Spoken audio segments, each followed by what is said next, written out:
So, I've been playing Halo Infinite's multiplayer basically religiously since it came out back in November last year. And I freaking love it. I'm enjoying the gameplay so goddamn much. But yesterday, I had a day off work. I didn't really have much to do. I was just hanging around and I didn't really feel the need or the want to log on to Halo. I just didn't do it. I just played other things. And it kind of got me thinking, what is it that's killing Halo Infinite's multiplayer? So today, I thought I would just go off the top of my head and just talk about some of the things that I think are really hurting the game. Now, the first thing I'd like to talk about is the game modes. Now, since release, it has gotten better. We've got our Fiesta playlist and our Slayer playlist, SWAT and all that kind of stuff, or Tactical Slayer, I guess I should say, which is great, but it's still missing so much that other Halo games have had for ages, like Griftball and Infection. And for something that's already limited with the amount of game modes and stuff that it has, not having big team battle working is hurting the game so much in my opinion, and it's also killing a lot of faith that people have in 343, especially when after almost not working for a month, they bring out a hotfix that just seems to make it not work even more. I do understand that, it was the Christmas period, people are on break and holidays and stuff, but a month without big team battles is pretty bad. So definitely the game modes I feel are hurting Halo Infinite and they really need to come out swinging. Alright, speaking of game modes, the other one, no custom game browser. So we already know the custom games are pretty broken. It's great that we can tweak and add things, but you can't even choose to add the banished vehicles or anything like that in the game.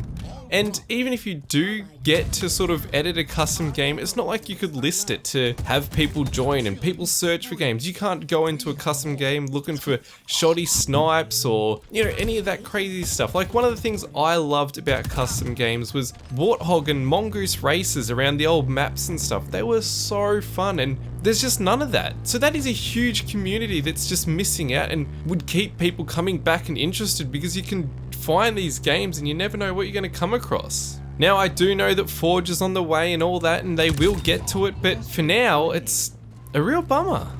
Like let's take Splitgate for example. They've got all the custom games and the browsers and all the game modes that Halo had or should have but doesn't have anymore. And they've got it and it just works. So it does leave people wondering why are they still playing this when there doesn't really seem to be much going on. You know what I mean? And some of the other things that I do think are hurting the game is the server lag and desyncing. Now, a lot of the time it can be pretty funny. Like there are some great clips from the desyncing that you gotta have a laugh at. But if you're playing a competitive game, you don't want any server lag, you don't want desync. When you shoot, you want to have that connection. And I feel like with Halo, that's not always the case. You might get shot when you feel like you're already around a corner and it just registers. It just seems like it's a little bit off sometimes. And I can definitely see those people coming from like the Call of Duties and that really finding that as a bit of a disheartening time. Alright, so another thing that I think is really harming the game is there's no real progression. Like, we've got the battle pass and I know there's a lot of drama about that and it, the rewards and all that, but we're not getting into that. What I'm talking about is like a ranking system, something that allows you to unlock borders or banners or, weapon coatings and stuff like that for getting up to certain ranks after playing so much and prestiging. Like, think Halo 5, Call of Duty, Overwatch, prestiges. Cool rewards that you can unlock by just playing the game and like hitting those ranks and prestiging. And the other thing that sort of ties into that progression is there's no real point in winning, no sense of accomplishment. Like yes, you do have your challenges, it's like win 5 games of Fiesta or a Team Slayer or something like that, but beyond that, there's not really a need to win. You get the same XP as anyone else, there's no like performance base or anything like that, so even if you lose, you're probably going to get the same XP as Joe on the other team there.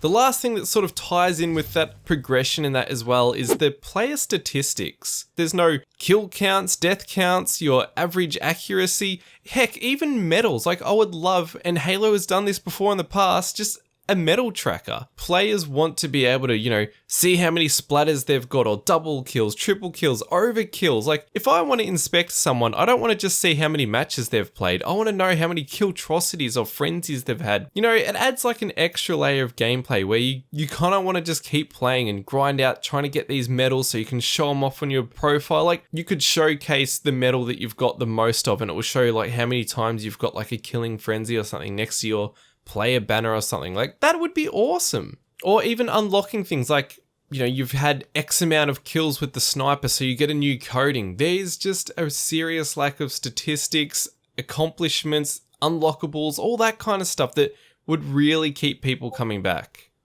Alright, so the last thing I want to talk about isn't actually the cash shop. Even though a lot of people get frustrated over the prices, I don't feel like that's the reason why people aren't playing or coming back. So Halo Infinite released PC and console, and for the first time ever at the same time. Now at the core, Halo's a console game, and it always will be, but when you release a game like this on Steam and you've got all these keyboard and mouse players coming on, you really got to keep that balance in check, and at the moment, the balance is a bit off. Like, you can see from this graph here that controller players on average do 10% more accuracy than the keyboard and mouse players, and that is huge.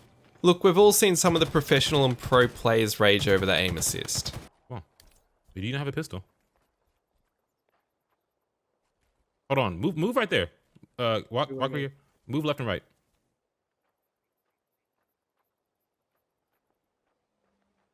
Yeah, I think you guys should stay on. That's all aim assist? I think you guys should stay on controller for Halo for now. No, wait. Do like refresh your put your controller down, refresh your mouse. See if it does any for the mouse.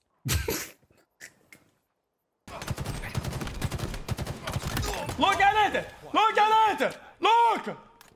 So there's definitely a good reason why the player count on Steam, for example, has dropped so much. Like, as of recording this video right now, there's only like 20,000 current in-game players on Steam. And I know that's not an accurate representation of the game because there's tons of people on the Microsoft Store and Xbox, but that is a massive drop to what Steam did have. And I do feel that this could be one of those reasons as well. But anyway, these are just the off the top of my head thoughts about why I feel like people are leaving Halo Infinite, or some of the reasons. But anyway, I'll be down in the comments, we can chat about it, talk about our experiences and how we feel about it all. That's my thoughts, hope you all have a great night and we'll chat to you all next time. See ya.